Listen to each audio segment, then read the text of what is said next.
জামিলা যখন ঘর ভিতরে ঢুকতে দেয় না, এমন সময় ফতেমা মনে মনে করে সত্যি সত্যি এই মেয়েটার যোগ্যতা আছে আগে জান্নাতে যাওয়ার। জোরে বলুন সুবহানাল্লাহ। আর আমাদের বটলায় যে তার সঙ্গে কথা বলছে, বউ দেখ না বিবি না ঢিবি, সর্বনাশে কারবার। ও কলিজার টুকরা মা, এইবারে ফতেমা চলে আসছে, আর বাচ্চা কি বলছে শোনো। ও মা কে? রেগে মেগে বলছে কে ও?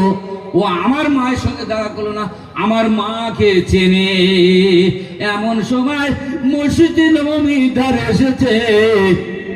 এইবারে বাচ্চা ছেলে আল্লাহর নবীর সামনে এসে বলছে, ও আমার কলিজার টুকরা, বলো বলো কেন তোমার এত রাগান্বিত কেন বলো? বলছে কি বলবো, ওদের বাড়ি গিয়েছিলাম, ওই মেয়েটা আমার মায়ের সঙ্গে দেখা করলো না। কি কথা বললো? সঙ্গে সঙ্গে বললো আমার মাকে চেনে। বিশ্ব নবীর চোখ থেকে পানি ঝরে গেল। তখন বলছে আব্বা জান, আমার ছেলের কথা শুনে তুমি কষ্ট পেলে নাকি? বলছে ওই তায়েবের ময়দানের মানুষেরা যখন আমাকে চিনতে পারেনি মেরেছে, আমার ওই মারখানায় এত মার মেরেছে, আমার রক্তাক্ত হয়ে গেছে, আমি বিশ্ব নবী পড়ে আছি, জিবরাইল কি ভাষায় ডাকবে আর খুঁজে পায় না। আল্লাহ রব্বুল আলামিন ওই সময় বললেন জিবরাইল, আজ আমার কাছে ফয়সালা নয়, নবীর কাছে ফয়সালা হবে। সঙ্গে সঙ্গে বিশ্ব নবী হাবিবুল্লাহ ফেরেশতা দুটো পাহাড়ের এসে গেছে, সেটে দিলি কাজ হবে। আমাদের যদি এই নাম পাওয়ার থাকে, ও শুধু ব্যাটেল মেরে গিয়ার করবে। ও কলিজার টুকরা, আমার আপনার নবী সোনার নবী উম্মতের কত ভালোবাসে। সঙ্গে সঙ্গে জিবরাইল বলে, ও নবী তুমি যা ফয়সালা করবে তাই হবে, তুমি যা বলবে তাই হবে। বিশ্ব নবী ওই সময় হাতটা তুলে বলে, জিবরাইল হাত তোলো, আমিন আমিন কর। বলছে ওরা আমাকে চিনতে পারেনি, বুঝতে পারেনি। আল্লাহ পাক এদের যদি আযাব দাও, এই পবিত্র কলেমা কে পড়বে? জোরে বলুন সুবহানাল্লাহ। কি নবী, আর আমাদের খালি ও একটুখানি কি তবলিগ করেছে, ওরে বলছে ইল্লাল্লাহ ইল্লাল্লাহ ইল্লাল্লাহ। আর কেউ বলছে ফুরফুরা করে বলছে ও লা ইলাহা ইল্লাল্লাহ লা ইলাহা ইল্লাল্লাহ বলে আমাদের পীরই করেছে। বলছে বাবা আমাদের পীর গাছে উঠে 10 বছর ধরে ঝুলে ঝুলে ইবাদত করেছে। এ তোর ও কি পীর রে? ওইরকম ভণ্ড পীর কে মানে? 10 বছর নাকি ঝুলে ঝুলে ইবাদত করেছে, মুতিনি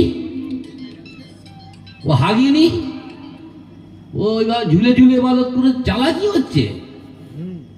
ও কলিজার টুকরারা, ও মায়েরা, বোনেরা, খালারা, ফতেমার মতো মা হও। ফতেমা কবরে যখন শুইয়েছে, এত পর্দাশীল মানুষ রাতের বেলা বলে ও ফতেমা, হযরতে আলীর কোলে জড়িয়ে নিয়ে বলে, ওরে আমার স্বামী রে, আমি দুনিয়া ছেড়ে চলে যাব। আহারে তোমার কে ভালোবাসবে? বলো বলো বলো। ওই সময় বলেছিল আমার রাতের বেলা আমি যখন ইন্তেকাল হয়ে যাব, রাতের বেলা দাফন করে দেবে, বেশি লোকজন বলবে না। বেশি লোকজন বলো না, আমি কতটা লম্বা, কতটা চওড়া, কতটা সুন্দরী, কতটা ফর্সা, যদি একবার দেখে ফেলে সাড়ে সর্বনাশ হয়ে যাবে। রাতের বেলা কবরে দাফন করা হচ্ছে। কে বলছে? কবরে যখন দাফন করা হবে, এইবারে হযরতে আবু যার রাদিয়াল্লাহু তাআলা আনহু এসেছে। আসার পরে কবরে নামাবার সময় বলছে, এ কবর তোমার উপরে কার রাখছি জানো? খাতুনে জান্নাত, জান্নাতের সর্দার ফাতেমাকে রাখলাম।